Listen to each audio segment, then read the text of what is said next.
자, 그래서 경기 부양 방식이 통화 재정 조세 이렇게 있을 때 통화 정책을 쓴다고 해서 효과가 있겠냐 이거예요. 경기 부양이 되겠냐 이거예요. 재정 할 여력을 국민들이 그러니까 지금 더 국가 채무 증가하는 거를 감내하면서 이거 가지고 그러니까 논쟁 없이 그러니까 받아들일 수 있겠냐 이거예요. 그다음에 조세 문제가 있는 거죠. 그래서 제가 얘기하는 게 그거잖아요. 증세가 전공법이다 이거예요. 우리나라는 세금 구조가 늘 얘기했죠. 세금 구조가 우리가 세율을 딱 정하잖아요. 국회에서 소득세율을 하게 되면은 소득세율을 하게 되면 저 6%부터 해가지고 45%쭉 있잖아. 그거대로 세금들을 안 내고 살고 있다고. 공제를 받고 있죠. 공제요. 실질적인 감세 혜택을 보고 있죠. 근데 이걸 대부분이 누가 혜택을 보고 있느냐? 상위 0.1에서 1%가 다 보고 있어요. 대부분을. 제가 그랬죠. 우리나라 그러니까 우리가 1년에 그러니까는 저기 소득이 2022년 기준으로 한 1060조 원 정도 되는데 만든 소득이 예? 소득 활동을 통해 가지고 그 중에서 그러니까 우리가 이 공제 혜택으로 세금을 그러니까는 제외시켜주는 대상으로 한 400조 정도가 제외 대상으로 되고 있다. 실질적으로 그것이 어느 정도 세금을 줄여주냐? 한 100조 정도 줄여주고 있다. 그랬잖아요. 이거 다 없애자 이거예요. 공제를요. 공제의 가장 기본은요. 노동력 재생산입니다. 그러니까 인적 공제예요. 그리고 뭐냐면 국민을 1인당 이걸 똑같이 배분해 주자 이겁니다. 한 100조 원이 더 추가로 거치니까 이 공제 혜택 없애면요. 그렇게 되게 되면요. 국민들 중에서 92% 이상이 혜택을 봅니다. 혜택이 증가해요. 혜택이 증가해요. 그러니까 공제 혜택을 줄이게 되면은 세금을 더 내는 게 있잖아요. 근데 돌려받는 것까지 합해가지고 보면은 92%가 순혜택이 증가를 해요. 계산해 보면요. 특히 뭐냐면 저기 50% 밑에 계층들은 거의 대부분을 그러니까는 혜택을 다 순수하게 봐요. 이 100조면은요, 여러분들 4인 가구 기준으로 100만 원을 한 8번 정도 지불해 줄 수가 있어. 예? 1년에. 2023년, 24년은 더 증가했거든요. 물가가 오르게 되면 이것도 같이 오르게 되는 거니까요. 소득이라는 게 대개가.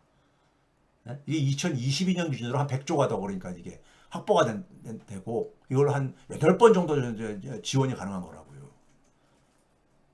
그러니까 그러니까 새로운 세금을 설정하기 싫으면은 이 공제라도 없애가지고 예? 공제도 없애가지고 그러니까는 그럼 소득 불평등도 많이 해소가 되고 양극화가 지금 심하다고 앞에서 얘기를 했잖아요. 예? 그렇죠?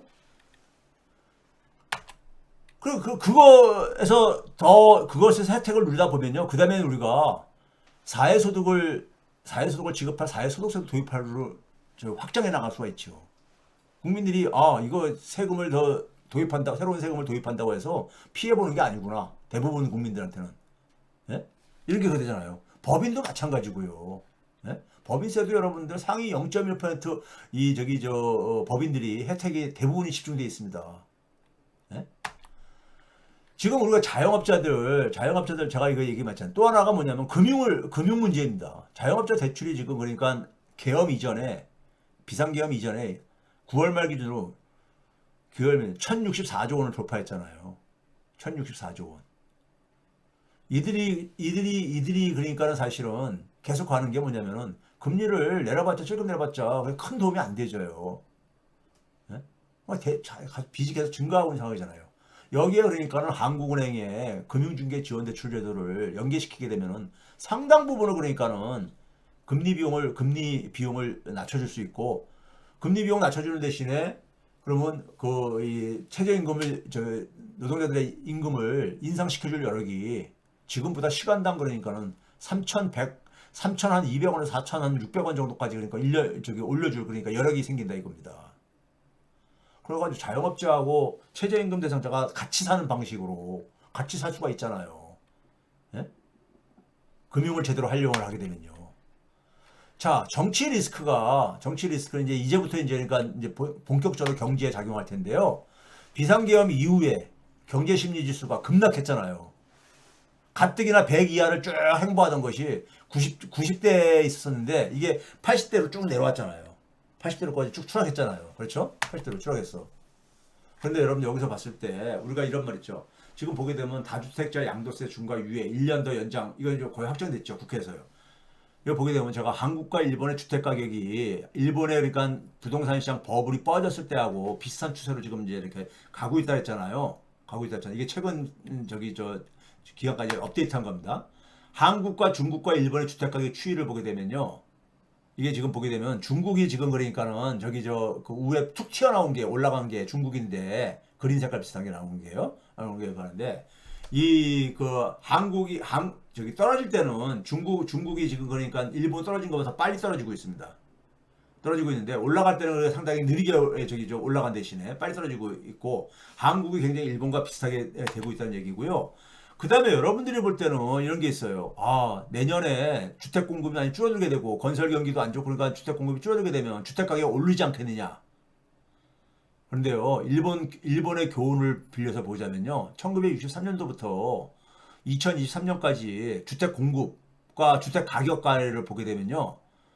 이게 그 일정한 상관성이 보이지가 않습니다. 그러니까 1963년부터 소위 말해서 주택 가격이 많이 올라갔었던 90년대 초까지 보게 되면요. 주택 공급이 하고 주택 가격이 같이 움직였어요. 같이 움직였습니다. 그러니까 주택이 공급된다고 해가지고 가격이 떨어지지 않았다 이거예요. 우리도 마찬가지잖아요. 우리도 마찬가지잖아. 주택 공급 저기 늘렸을 때 그러니까 주택 가격이 안 올라졌습니까? 아니잖아요. 그다음에 주택 가격이 붕괴되고 난 이후에는 보게 되면요. 보게 되면은 이 같이 이제 그러니까 같이 줄어들어요. 같이 좀 줄어들었지만은 그 이후에 2013년 아베 정권 이후에 보게 되면 지난 10년간에 보게 되면은 지난 10년간에 보게 되면 주택 공급은 여전히 더 줄어들었는데 주택 가격은 좀 회복이 됐거든요. 그러니까 주택 공급하고 가격이 그러니까는 이게 같이 그러니까는 반드시 움직이지 않습니다. 그러니까 내년에는 그러니까 주택 공급이 많이 줄어들게 되면은 물량이 줄어들어 가지고 가격이 올라갈 거다. 이런 좀 그 저기 저 비과학적인 기대는 하지 말라는 얘기입니다. 이게 이제 일본에서의 이제 경험인데 우리가 흔히 그러잖아요. 아, 교수님 저기 저 강남 같은데 계속 오르고 그러지 않아요? 뭐 이런 얘기를 하잖아요. 여러분 부동산 시장은 여러분들 다 똑같이 움직이지는 않습니다. 차별화가 진행되죠. 특히 거품 붕괴 이후에. 일본도 마찬가지로 보게 되면요. 거품이 붕괴되고 난 이후에 부동산 수요가 차별화가 진행되집니다. 그러니까 이 동경이라든가 저기 이제 도쿄라든가 오사카 같은 그런 중심 지역들에서도 주거와 상업시설이 그러니까는 차별적으로 진행이 되어져요. 그러니까 그래서 부동산 거품이 붕괴되고 난 이후에 중심 지역의 거주 인구는 현저히 증가를 해요. 몰리는 거예요. 지금 우리가 부산에서 빠져나가가지고 서울로 몰리고 그러듯이요. 근데 낮 시간 인구는 감소하잖아요. 직장들 다니느라고 되게 거기 그 중심 지역에 거주하니까요. 그러니까 이제 그러면서 경기가 후퇴하니까 상업용 토지 가격은 급속하게 하락합니다. 우리 지금 그러니까 이 임대 가격 이런 게 급속하게 하락하듯이요. 예? 근데 주거지의 토지 가격은 증가세를 유지할 수가 있어요. 중심 지역에. 그러니까 이런 차별화가 진행이 되어져요. 그래서 일본 같은 경우 보면 콘도 수요가 중심 지역에서 고층의 콘도 수요 증가가 이렇게 확인되어집니다. 고층의 콘도 수요가. 이게 이제 그 자료인데, 예? 이 파란색 선이 바로 뭐냐면 이 주거 콘도 중심 지역에 있어서. 그다음에 뭐냐면 이 그린 색깔 같은 경우는 그린 색깔 같은 경우는 이제 주거 지역의 토지 가격들 저거고요.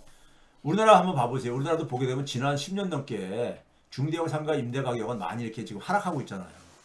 하락하고 있고 중대형 상가 공실률도 그러니까 최근에 증가하고 있고. 얘는 경기가 안 좋으니까 직격탄을 맞을 수밖에 없죠. 소규모 상가도 마찬가지고요. 소규모 상가 공실률도 마찬가지고. 그렇죠? 집합상가 임대 가격도 마찬가지죠. 집합상가라는 게 여러분들 뭔지 알죠? 아파트 단지들 보게 되면 그 독립적으로 있는 상가 건물들 같은 경우요. 이게 보면 최근에 이제 신문 기사에 제가 두 건만 이렇게 간 건데 집이 안 팔려요. 작년 그러니까 비상계엄 전에 나왔던 겁니다. 거래 절벽이 심화되고 있다. 그다음에 이제 이게 1월 초에 밑에 기사는 집이 이것도 마찬가지로 너무 안 팔려요. 예? 그래서 이런 얘기 나오잖아요.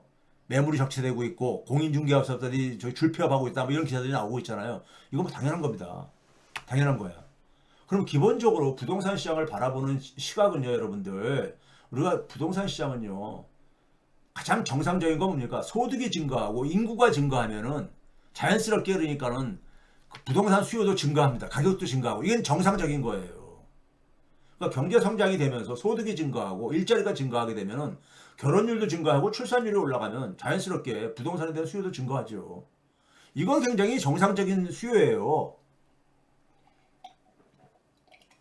근데 지금 우리나라 같은 경우 보게 되면 성장도 아까 얘기했잖아요.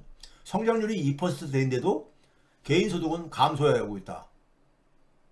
예? 인구 감소로 전환됐잖아요. 이게 중단된 경제에서 부동산 가격은 상승 여력이 상실하는 것은 이건 자연의 섭리입니다. 섭리야. 예? 그런데 일부 지역에서 그러니까 차별적으로 이게 저기 가격이 형성되는 거 가지고 우리는 여태까지 계속 부동산 하면서 살다 보니까는 부동산 가는데 예?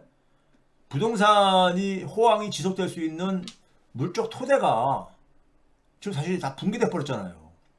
그럼 여기서 만약에 금리를 낮추고 돈을 공급한다, 시중 유동성을 늘린다고 해보세요. 이 시중 유동성을 늘리는 거하고 여러분들 집이 없는 청년들이 집을 장만하는 거하고 무슨 관계가 있습니까? 예? 그 사람들이 그러니까 부모 경제력이 있거나 일자리가 뒷받침되지 않는 상황 속에서 금리 내린다고 해가지고 한국에서 금리 내린다고 해서 저기 저 생애 첫 주택을 그 구입해야 되는 청년들한테 그게 그 돈이 돌아오냐고요. 그림의 떡이죠 그냥. 예? 그렇지 않아요? 그런 점에서 이거를 그러니까 정책금융으로 그동안 한 1년 넘게 그러니까 펌프시 했던 거 아닙니까? 근데 그게 끝나면서 그냥 그러니까 이게 다 꺼져버리고 있잖아요 지금요. 왜 그렇습니까? 산업체계 붕괴되고 성장률이 떨어지고 인구가 감소하고 이런 상황 속에서 일자리가 지금 줄어드는 상황 속에서 이 문제가 근본 문제가 해결 안 된 상황 속에서 부동산 호황이라는 것은 이건 그림의 떡이죠.